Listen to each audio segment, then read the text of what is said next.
Welcome back to Full On Football with our special guests tonight, Rhys Townsend from Raiders and Steve Johnstone from Comets, Adelaide Comets. Fellas, State League. Now, you all know what State League's like. Another very, very tough. I think all three leagues are very, very well matched with the clubs that are in there. And each week we see some very interesting matches with teams coming up against each other. Yeah, it's one of them leagues.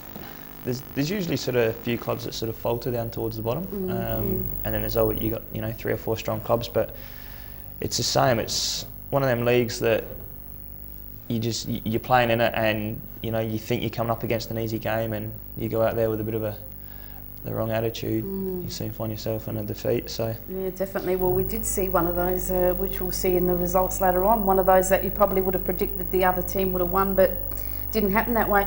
Now, of course, Rhys, you came from Enfield. They've been doing very, very well this season.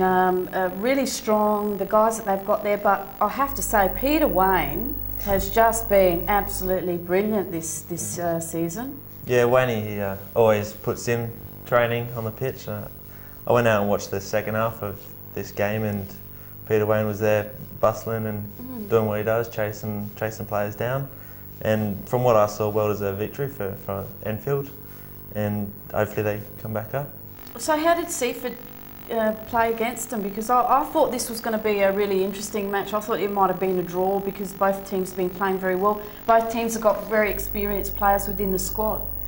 Seaford actually had a prime opportunity to score when it would have equalised at 1-1, but the shot just went wide. And full credit to Kirk in goals. And doing very, very well. Let me tell you, we had Kirky on last week on the Keepers show, and he texted me to say he's got another clean sheet, 2-0. So he was very, very happy, very, very pleased, and I was pleased to hear that anyway. But let's have a look at the results, and then we can talk a little bit more about some of these matches. Of course, results for round 10. Of course, they are State League are one round ahead of everyone else.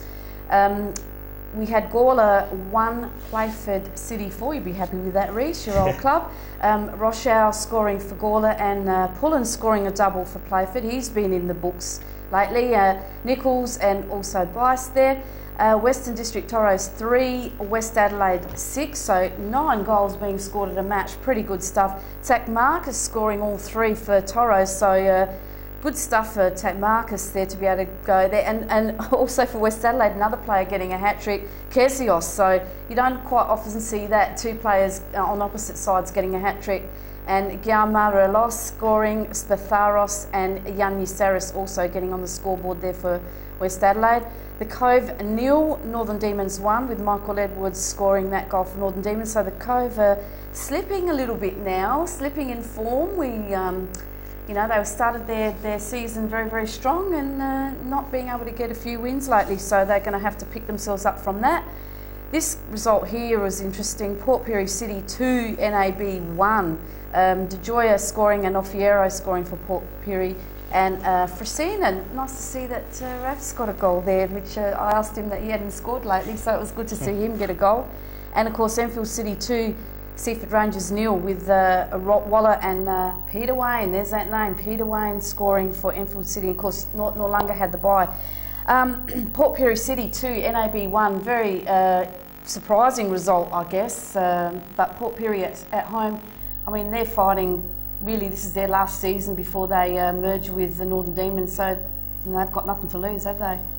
No, they don't. But good to see that they're still putting on good performances and trying to take it to the other clubs and to show them why they were a team by themselves, and hopefully they win some more and see what happens. Well, definitely. I mean, because NAB did take the lead, they were 1-0 up, and for Port Pirie to come back and defeat them 2-1 is no easy feat, because NAB is quite a strong side. They've got lots of strong players there, so well done there.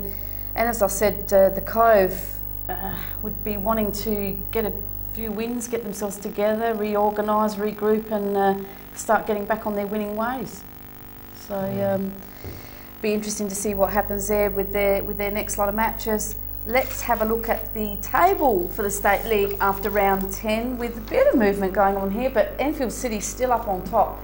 very, very strong. Still the only club to be undefeated at this stage with 7 wins and 2 draws on 23 points. West Adelaide, they've played 10. Of course, they've got the bye this week, so everyone will be even after this week's matches. They're on 21 points, so still well in it. Northern Demons doing very, very well on 19 points. And special cheerio to Adrian Leet there from Northern Demons.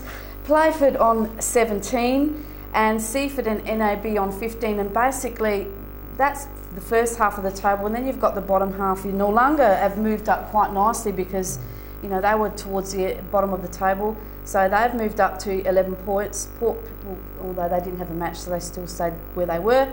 Port Pirie City moved up to 9 with that win. The Cove sitting there in 9th spot on 7 points. Western District Toros on 5 points in 10th spot. And Gawler with the solitary point still sitting in the 11th spot.